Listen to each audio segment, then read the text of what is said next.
semuanya, perkenalkan, nama saya Elkezia Rantedatu beserta dengan teman kelompok saya, Ratu Kesya Lovely Sihombing. Nah, kami berdua akan membahas mengenai perkembangan sosial anak usia dini. Nah, apa itu perkembangan sosial? Nah, sebelum kita masuk ke inti dari materi yang akan kita bahas, pertama kita harus tahu dulu apa itu perkembangan sosial.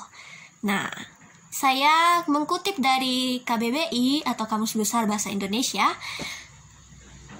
Saya kutip di sini yang pertama adalah kata sosial. Nah, apa itu kata sosial? Kata sosial berhubungan dengan masyarakat dan kepentingan umum. Sedangkan perkembangan diambil dari kalimat berkembang yang artinya membentang menjadi besar dan bertambah sempurna. Sehingga dapat diartikan perkembangan sosial pada anak usia dini adalah fase perubahan dan bertambahnya proses belajar anak dalam beradaptasi di lingkungan masyarakat atau sekitar. Seperti itu, teman-teman.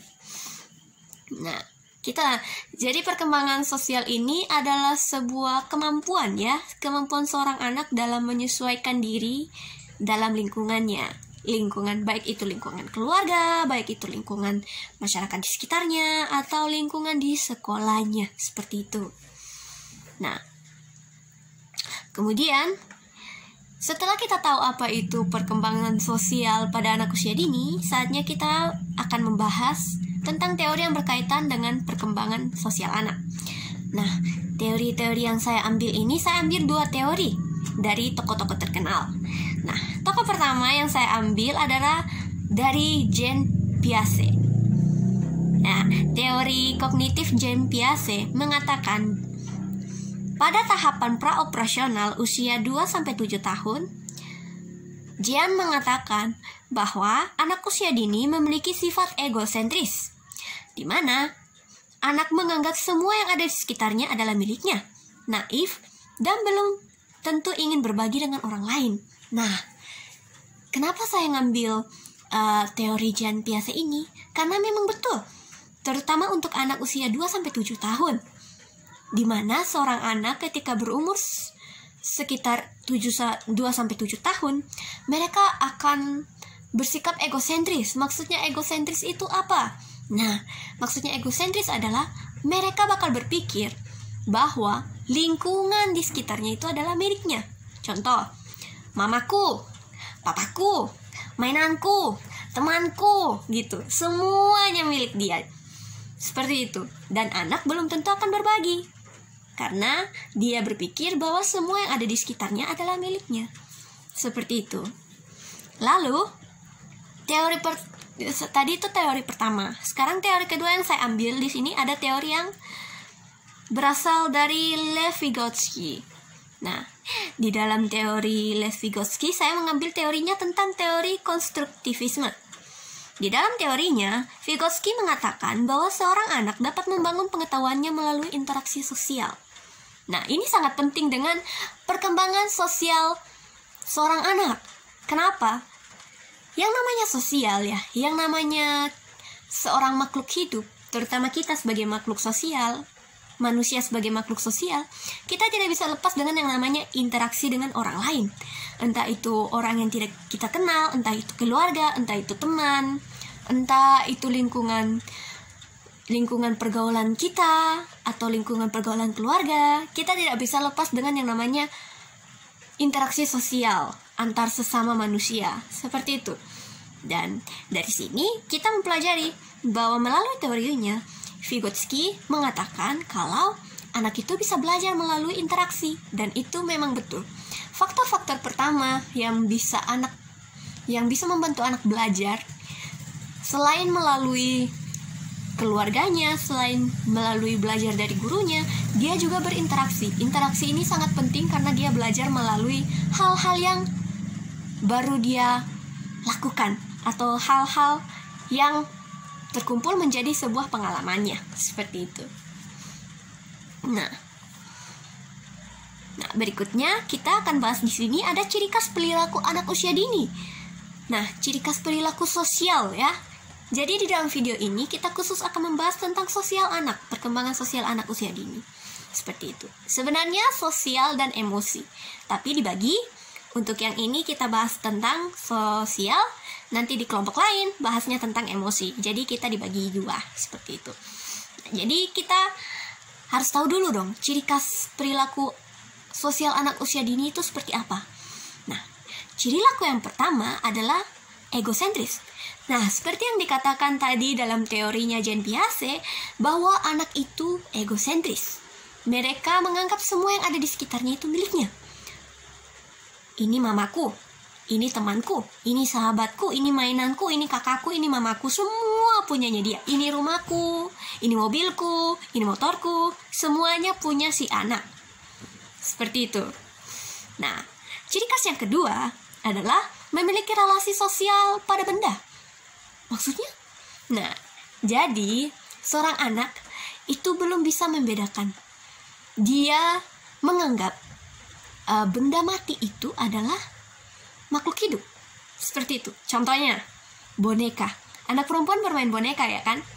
Nah, ketika anak bermain boneka, dia akan memperlakukan boneka itu seperti seorang manusia. Contohnya, dikasih makan, digendong, dipupuk, coyong-coyong kayak anak bayi. Nah, itu contohnya. Jadi, dia memiliki relasi atau hubungan dengan benda mati. Dia bukan untuk menganggap benda itu hanya sebagai mainan, tidak, tapi dia menganggap benda itu sebagai temannya juga. Seperti itu. Nah, lalu yang ketiga, ciri khas yang ketiga adalah spontan. Ya, anak dari usia 1 sampai 7 tahun, mereka cenderung spontan. Apa itu spontan? Spontan adalah sikap alami di mana mereka mengekspresikan sikap mereka tanpa dibuat-buat. Seperti itu. Jadi sikap mereka ini kalau gampangnya itu jujur. Nah, jadi anak kecil ini cenderung sikap mereka itu cenderung jujur. Ketika ada orang yang di samping mereka bau, misalnya bau badan, anak akan bilang, kamu bau, seperti itu. Atau dia melihat sesuatu yang luar biasa gitu, kayak wah, burungnya cantik, pasti dibilang, wah, burungnya cantik banget. Nah, seperti itu. Ketika diberikan mainan, dia nggak mau. Ini punya aku, bukan punyanya. Spontan. Jadi dia melakukan apa yang seharusnya dia lakukan secara alami, tanpa dibuat-buat. Itu seorang anak polos istilahnya. Lalu yang keempat, ciri khas yang terakhir, yaitu belum bisa membedakan benda hidup dan benda mati. Nah, jadi seorang anak, ciri khas sosial seorang anak itu seperti yang tadi saya bilang, mereka belum mengenal yang namanya benda mati dan benda hidup itu seperti makhluk hidup itu seperti apa. Seperti tadi contohnya, boneka mereka jadikan sebagai orang, dikasih makan, digendong. Kalau bonekanya jatuh, lulu sayang, seperti itu. Nah, itu salah satu ciri mereka belum bisa membedakan antara makhluk hidup dan makhluk mati. Bukan karena mereka tidak tahu, tapi mereka belum belajar. Seperti itu. Dan juga ini berasal dari faktor imajinasi mereka. Kenapa? Imajinasi anak itu kuat. Dia akan berandai-andai bahwa benda-benda di sekitarnya yang mati itu adalah makhluk hidup, sesuai dengan imajinasinya mereka. Misalnya, bonekanya itu dia anggap sebagai anak bayi, akan dia perlakukan seperti anak bayi. Bonekanya ini seorang pasien dan dia seorang dokter. Berarti aku harus obatin boneka ini, seperti itu. Itu adalah ciri khas keterampilan sosial anak usia dini, ya. Oke, di slide berikutnya akan disampaikan oleh teman saya, Ratu Kesia. Silakan, Kay.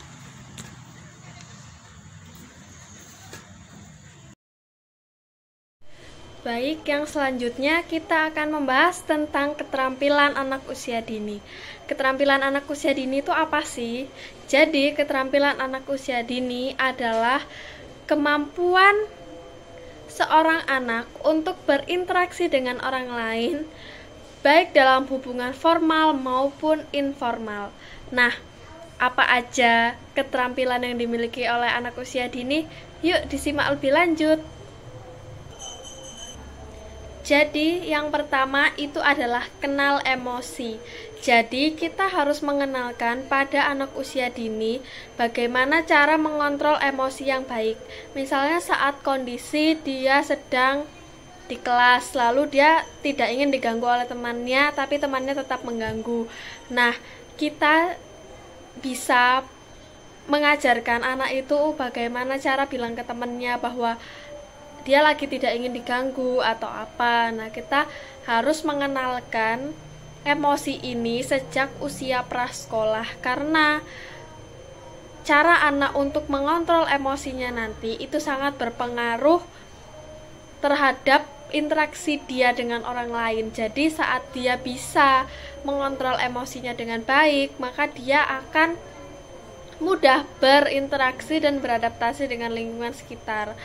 Sebaliknya, jika anak memiliki kontrol emosi yang kurang stabil atau tidak bisa mengontrol emosi, maka anak tersebut akan dijauhi oleh temannya di sekolah. Nah, itu kan sangat berdampak buruk untuk perkembangan anak-anak ini, karena kan anak-anak ini juga masih butuh teman. Lalu yang kedua, empati. Anak harus memiliki keterampilan untuk mengerti dan merasakan emosi orang lain, serta mampu untuk merasakan dan membayangkan dirinya sendiri di posisi orang tersebut. Keterampilan sosial ini diperlukan dalam melakukan hubungan sosial untuk menumbuhkan rasa saling menghargai, menghindari dari kesalahpahaman, juga melatih kepedulian dan kepekaan sosial anak. Jadi sejak dini kita juga harus mengajarkan anak bagaimana dia merasakan perasaan orang lain. Jadi misalnya waktu ada temannya sedih, dia bisa mengerti, oh temanku ini sedang sedih, oh temanku sedang marah. Jadi sikap yang harus saya lakukan adalah demikian. Nah, jadi seperti itu, kita juga harus mengenalkan empati itu kepada anak. Lalu yang ketiga adalah kenal diri. Ini merupakan bagian dari kesadaran diri intrapersonal yang diperlukan anak untuk bisa menjalin hubungan sosial yang baik dengan orang lain.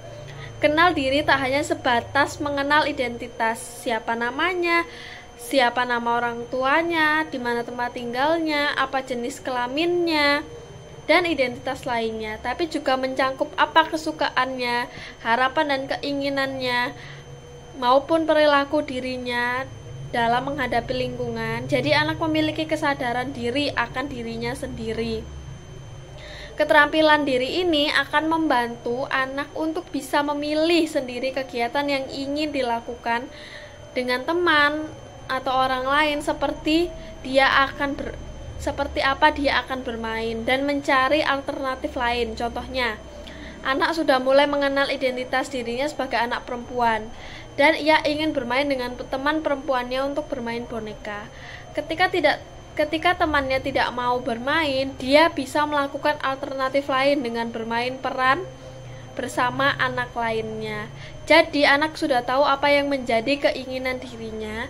Ia tidak bersikap marah pada temannya yang tidak mau main boneka dengannya. Nah, perlunya juga kita mengajarkan anak untuk mengenal dirinya, apa yang dia sukai dan apa yang tidak sukai. Nah, itu kita bisa mengajarkan anak sejak dini. Jadi, misalnya sejak anak usia prasekolah, kita sering kayak melakukan beberapa aktivitas. Nah, lalu kita bertanya, apakah adik suka main ini, atau apakah adik senang tadi kita bermain bersama. Nah, dari situ anak akan mengutarakan pendapatnya, apakah dia itu merasa nyaman, merasa senang terhadap mainan yang telah dilakukan oleh keluarga tadi. Nah, itu akan berdampak baik ke depannya saat anak itu sekolah, karena dia sudah mengenal dirinya, sehingga dia juga tadi seperti yang sudah saya jelaskan, bahwa dia bisa mengontrol dirinya untuk melakukan hal yang tidak disukai temannya. Jadi misalnya dia mau main boneka tadi tapi temannya nggak mau, nah dia bisa bermain dengan temannya yang lain. Dia menanyakan, Nina, kamu mau nggak main boneka sama aku? Nah, Ninanya mau. Akhirnya dia main sama Nina, padahal tadi Rina tidak mau bermain boneka dengan dia. Nah, lalu selanjutnya itu berbagi. Keterampilan sosial ini diperlukan anak untuk memperoleh persetujuan sosial dengan membagi apa yang menjadi miliknya. Anak dituntut untuk merasakan kebersamaan dengan berbagai kepunyaannya. Keterampilan sosial ini mengajarkan pada anak untuk tidak mementingkan dirinya sendiri, bisa menghargai milik dirinya maupun orang lain, juga bisa menimbulkan sifat pemurah. Jadi kita perlu mengajarkan berbagi. Itu apa sih kepada anak? Nah, jadi mengajarkan anak untuk tidak menjadi anak yang arogan dan juga sombong terhadap apa yang dia miliki. Karena jika kita sudah menanamkan prinsip berbagi itu kepada anak, maka dalam dirinya anak itu akan merasa kayak, oh iya, ini bukan hanya punyaku, tapi ini juga akan menjadi punya temanku gitu. Dalam misalnya hal mainan, lalu dalam hal makanan dia juga tidak menjadi orang yang pelit. Jadi misalnya dia sedang membawa bekal lebih, lalu ada temannya yang tidak membawa bekal. Nah, dengan rasa empati dan rasa berbagi yang telah kita tumbuhkan tadi, maka anak akan menawarkan makanan itu kepada temannya, sehingga mereka berdua bisa makan bersama dan juga temannya tidak kelaparan karena temannya tidak membawa bekal. Lalu yang kelima ada simpati. Keterampilan ini untuk mengerti perasaan dan emosi orang lain. Ini biasanya dipengaruhi oleh emosi iba atau belas kasihan dan juga suatu tindakan yang ingin dilakukan. Berbeda pada orang dewasa, semisal kalau ada teman yang dimarahi, bos, muka lemas, lainnya, bersimpati dengan membelanya. Maka pada anak, ketika ada temannya diganggu oleh teman lainnya, dia menunjukkan simpatinya dengan memberitahukan hal-hal kepada gurunya. Jadi, dengan memiliki simpati, anak yang menghayati perasaan orang lain, memiliki kepekaan sosial yang tinggi, tidak bersikap semena-mena pada orang lain, memunculkan sikap pemurah. Semua nilai ini amat dibutuhkan dalam menjalin hubungan sosial dengan orang lain. Jadi simpati juga tidak hanya diterapkan untuk orang dewasa, tetapi simpati juga kita bisa ajarkan ke anak-anak untuk dia memiliki kepekaan dan rasa peduli terhadap orang lain. Jadi dia ada rasa untuk melindungi temannya. Jadi misalnya ada temannya di kelas tuh yang saling membuli atau apa, nah karena rasa simpati anak itu, anak otomatis akan bilang ke gurunya bahwa si A telah membuli si B atau yang lain. Nah dari situ guru akan mengambil sikap gitu. Jadi bagaimana cara mengatasi anak ini, dan anak yang tadi sudah melaporkan itu berarti dia peduli terhadap temannya. Dia nggak mau temannya tuh sakit hati karena dibully. Dia nggak mau temannya tuh sedih. Nah itu adalah sebuah keterampilan sosial yang perlu kita ajarkan untuk anak-anak. Yang keenam adalah menolong. Keterampilan sosial ini terkait dengan keterampilan sosial lainnya seperti simpati dan empati.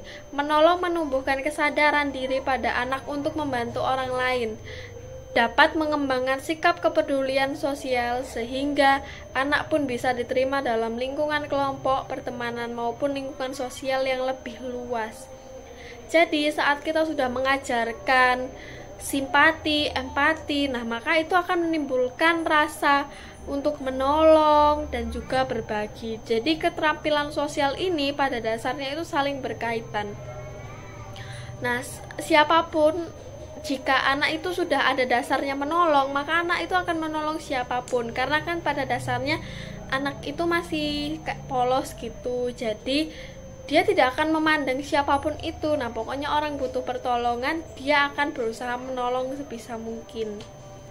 seperti itu. Mungkin contoh kegiatan menolong yang bisa dilakukan oleh anak-anak itu seperti misalnya dia melihat bahwa gurunya banyak membawa barang. Nah, dia akan menawarkan dirinya, "Bu, bisakah saya bantu untuk membawakan ini?" Tuh, ataupun misalnya dia melihat gurunya ini sedang habis mengajar olahraga, lalu anak ini inisiatif, "Bu, apakah saya perlu ambilkan minum?" Nah, dari semua sikap ini perlu adanya kerendahan hati. Jadi kita juga perlu mengajarkan kerendahan hati itu terhadap anak-anak. Yang ketujuh adalah kerjasama. Di usia anak sudah bermain secara berkelompok dan bersama-sama. Keterampilan bekerja sama sangat dibutuhkan untuk anak belajar saling menghargai, menghormati, tidak mementingkan diri sendiri, merasakan kebersamaan lingkungan dengan sosialnya. Nah, jadi pada usia sekolah itu PAUD maupun TK, anak-anak diajarkan pasti untuk bekerja sama. Nah, mereka juga akan dibentuk kelompok-kelompok. Nah, dari kelompok-kelompok itu misalnya mereka dikasih kasus untuk menyelesaikan sebuah puzzle. Nah, puzzle itu akan mereka susun secara bersama-sama dan secara kelompok.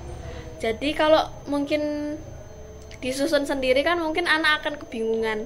Nah, tapi jika disusun bersama-sama itu akan lebih memudahkan anak karena mereka saling berbagi pemikiran. "Oh, ini lebih bagus di sini loh. Oh, ini lebih bagus di sini loh," gitu. Jadi tugas juga akan mudah selesai dan itu akan mengajarkan kepedulian dan juga menghargai orang lain. Jadi saat misalnya temannya berpendapat, "Ini di sini loh. Oh iya, ternyata bener ya ini di sini," gitu. Ataupun sebaliknya. Nah, itu tadi kan keterampilan-keterampilan yang dimiliki oleh anak usia dini yang bisa kita asah sejak anak itu usia prasekolah. Nah, selanjutnya kita akan membahas mengenai jenis-jenis perilaku sosial anak usia dini. Jadi, melalui pergaulan atau hubungan sosial yang baik dengan orang tua, anggota keluarga, orang dewasa, maupun temannya, anak mulai mengembangkan bentuk-bentuk tingkah laku sosial.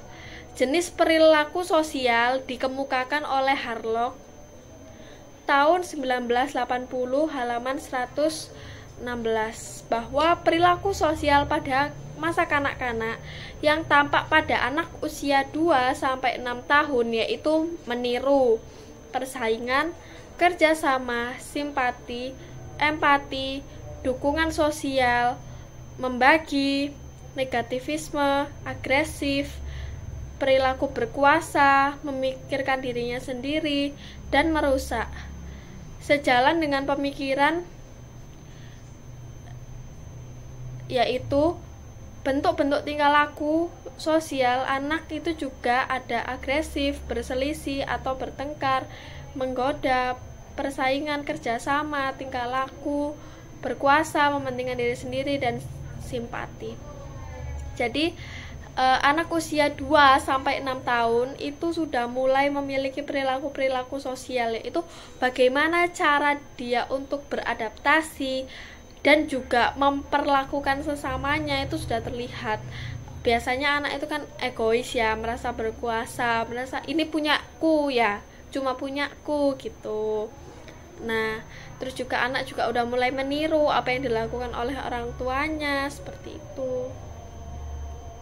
Nah, setelah kita mengetahui jenis-jenis perilaku juga keterampilan sosial yang dimiliki anak, selanjutnya kita akan membahas faktor-faktor yang mempengaruhi sosial anak usia dini. Jadi faktor yang pertama itu adalah faktor keluarga. Keluarga itu adalah lingkungan pertama bagi anak. Jadi bagaimana keluarga itu memberikan pengaruh terhadap perkembangan anak, termasuk perkembangan sosialnya. Jadi bagaimana nanti dia akan mengamati itu di keluarganya. Jadi misalnya kita mengajarkan anak untuk berbagi. Nah, anak itu juga akan melihat dalam keluarganya, apakah dalam keluarganya prinsip berbagi itu sudah diterapkan, dan juga prinsip-prinsip lainnya yang sudah saya sebutkan tadi. Nah, dari situ juga akan menimbulkan keterampilan sosial untuk anak tersebut. Nah, yang selanjutnya itu adalah faktor kematangan. Bersosialisasi memerlukan kematangan fisik dan psikis untuk mempertimbangkan peran sosial, memberi dan menerima pendapat orang lain, memerlukan kematangan intelektual dan emosional.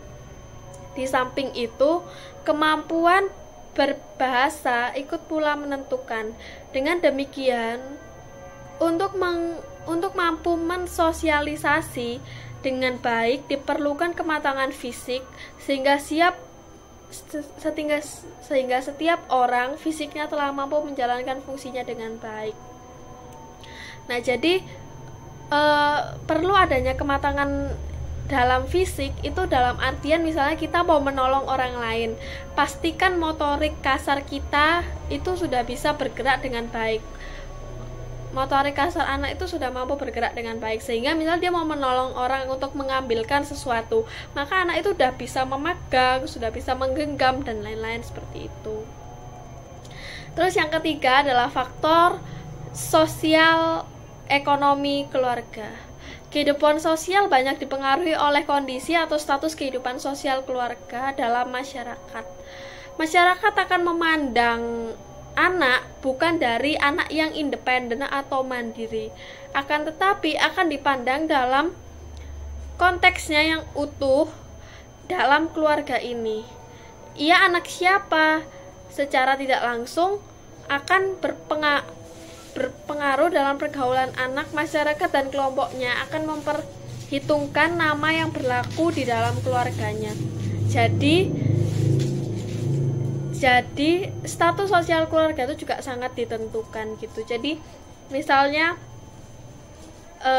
anak yang status sosial rendah mungkin akan kurang bisa bersosialisasi dengan yang lain, dikarenakan mungkin dia merasa minder dengan temannya, itu juga mempengaruhi seperti itu.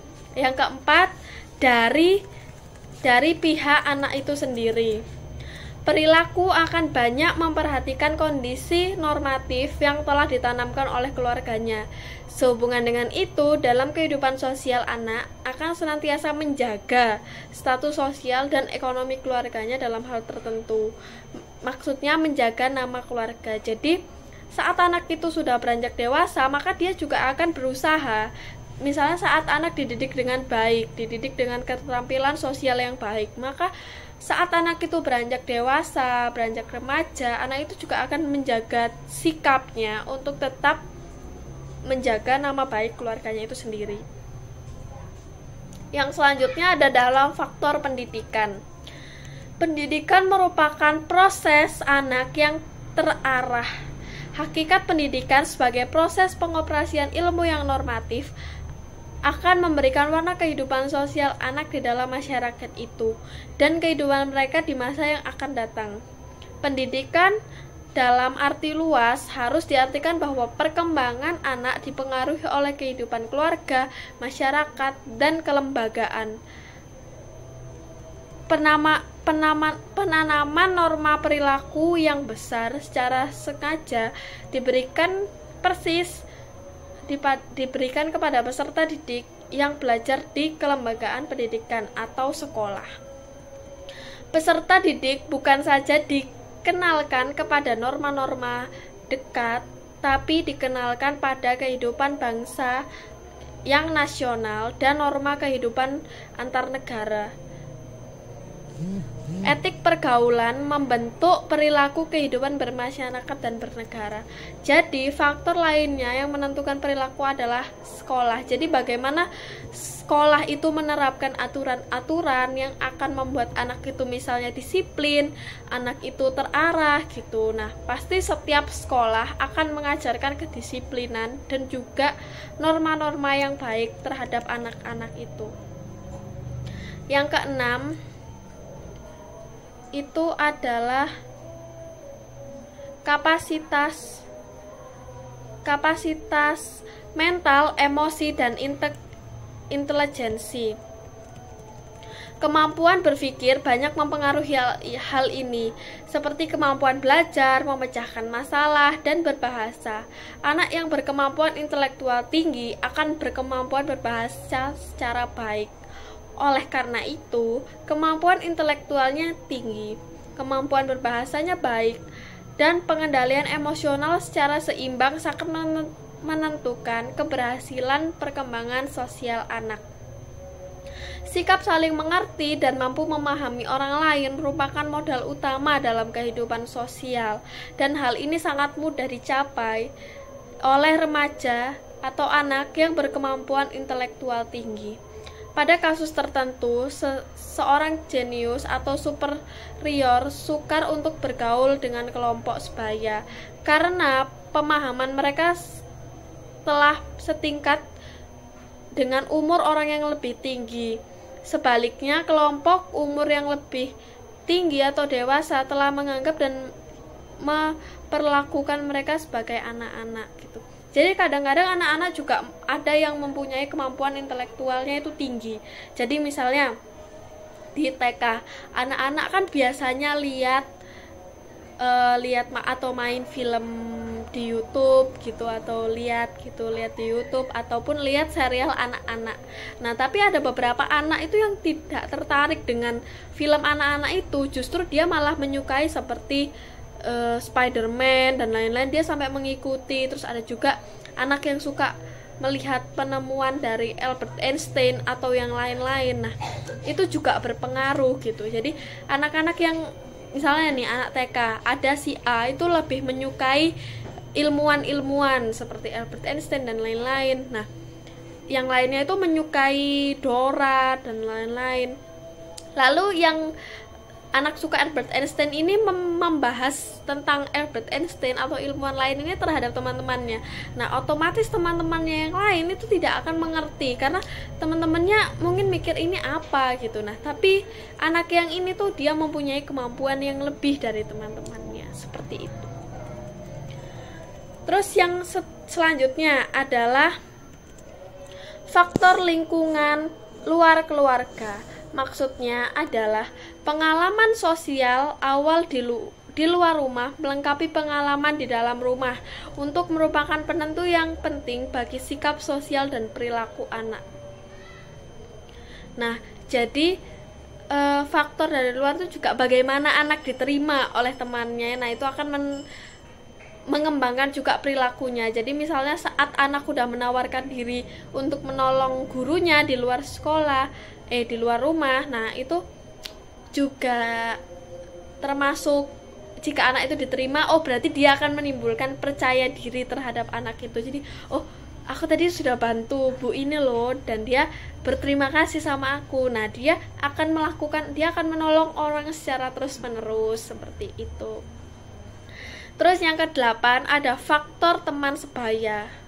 Makin bertambah usia, si anak makin memperoleh kesempatan lebih banyak dan lebih luas untuk mengadakan hubungan-hubungan dengan teman sebayanya. Sekalipun dalam kenyataannya berbeda-beda, umur yang relatif besar tidak menjadi sebab tidak adanya kemungkinan melakukan hubungan dalam suasana bermain. Jadi faktor teman itu juga mempengaruhi. Jadi bagaimana temannya itu dapat menerima dia, menerima setiap pendapat dia, ataupun menerima setiap apa yang dia lakukan. Misalnya Ricky bermain dengan Dodi. Nah, lalu Ricky ini melakukan kesalahan lah. Apakah Dodi ini akan memaafkan atau tidak? Itu juga akan mempengaruhi. Jadi saat misalnya Ricky mengakui kesalahannya lalu Dodi memaafkan, nah di situ akan terjalin hubungan yang nyaman karena mereka berdua saling mengerti dan saling memaafkan satu sama lain. Yang selanjutnya ada faktor keragaman budaya. Bagi perkembangan anak didik, keragaman budaya sangat besar pengaruhnya bagi mental mereka ini. Terbukti dengan sikap dan perilaku anak didik selalu dipengaruhi oleh budaya-budaya yang ada di lingkungan tempat tinggal mereka. Pada masa-masa perkembangan, anak didik sangat mudah dipengaruhi oleh budaya-budaya yang berkembang di masyarakat, baik budaya yang membawa ke arah perilaku positif maupun budaya yang membawa ke arah perilaku yang negatif. Nah, jadi pengaruh budaya ini juga mempengaruhi perilaku gitu. Jadi misalnya anak yang hidup di daerah Sumatera, itu anak-anaknya cenderung memiliki nada bicara yang tinggi dan juga anak yang keras. Sedangkan anak yang lahir di Jawa, anak yang dibesarkan dari budaya Jawa itu cenderung akan lebih kalem dan juga lebih seperti itu. Nah, tapi itu juga berpengaruh terhadap faktor-faktor yang lain. Jadi, faktor budaya ini juga tidak paten untuk ditetapkan gitu. Jadi karena kan biasa juga ada anak yang mengikuti orang tuanya pindah-pindah gitu. Jadi dari satu daerah ke daerah yang lain kan itu juga berbeda-beda. Nah, tapi pada dasarnya itu seperti itu. Nah, selanjutnya sekian yang dapat saya sampaikan. Selanjutnya akan disampaikan kesimpulan oleh teman saya, Zia. Terima kasih. Oke teman-teman, itu tadi penjelasan lebih lengkapnya mengenai materi tentang perkembangan sosial. Semua materi ini kami rangkum menjadi satu dan kami buat agar semudah mungkin dapat dimengerti oleh teman-teman sekalian. Nah, sekarang bagian terakhir kami akan membacakan kesimpulan yang sudah kami buat ya. Nah, di sini kesimpulan pertama. Perkembangan sosial adalah proses belajar anak dalam beradaptasi di lingkungan sekitar. Nah, seperti yang tadi saya bilang, melalui teori dari Vygotsky dan Piaget, terlebih dari teorinya Vygotsky, dia mengatakan bahwa seorang anak itu belajar dari lingkungannya. Dan perkembangan sosial adalah proses belajar anak dalam beradaptasi di lingkungan masyarakat. Proses ini sangat penting, di mana anak itu bisa diterima oleh masyarakat, bisa berinteraksi dengan masyarakat, dan tentunya bisa belajar lebih banyak hal dari lingkungan masyarakat. Bukan hanya melalui dirinya sendiri, tapi juga melalui orang-orang di sekitarnya. Seperti itu.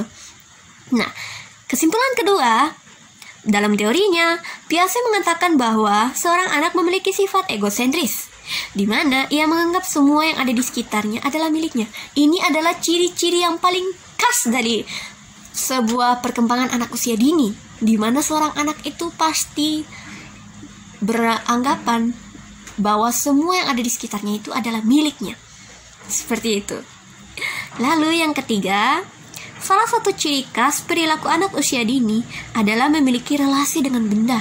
Nah, kalau ciri khas yang tadi adalah egosentris, ciri khas yang kedua yang paling menonjol adalah memiliki relasi dengan benda. Contohnya seperti boneka. Dia menganggap boneka itu sebagai anak bayi, maka seorang anak akan memperlakukannya sebagai anak bayi, bukan sebagai makhluk mati, bukan sebagai benda mati, tapi sebagai makhluk hidup. Bukan hanya dengan, contohnya bukan cuma untuk boneka ya, ini juga berlaku untuk mainan-mainan lain, seperti robot-robotan. Seorang anak laki-laki akan beranggapan bahwa robot itu punya kekuatan super gitu, padahal mereka cuma makhluk mati, cuma benda mati, seperti itu. Lalu, kesimpulan yang terakhir, kita punya faktor yang mempengaruhi perkembangan. Nah, faktor-faktor yang mempengaruhi perkembangan sosial anak, yaitu keluarga, kematangan, status sosial ekonomi, pendidikan, kapasitas mental, emosi, dan intelijensi, serta lingkungan luar keluarga. Jadi sebenarnya faktor-faktor yang mempengaruhi perkembangan sosial seorang anak itu bukan hanya dari diri anak sendiri, tapi juga dari beberapa faktor-faktor lain seperti yang tadi disebutkan oleh Kay di dalam materinya. Ada dari faktor ekonomi, faktor kematangan, faktor keluarga, faktor pendidikan, dan lain sebagainya. Oke, cukup sekian dulu untuk pembahasan kami tentang materi perkembangan sosial anak usia dini ya. Semoga materi yang kami sampaikan ini mudah dipahami, mudah dimengerti, dan bisa menjadi salah satu referensi dan contoh untuk teman-teman yang ingin belajar lebih banyak mengenai perkembangan sosial anak itu seperti apa. Semoga bisa bermanfaat, dan terima kasih sudah menonton video ini. Sampai jumpa di pertemuan berikutnya. Dadah!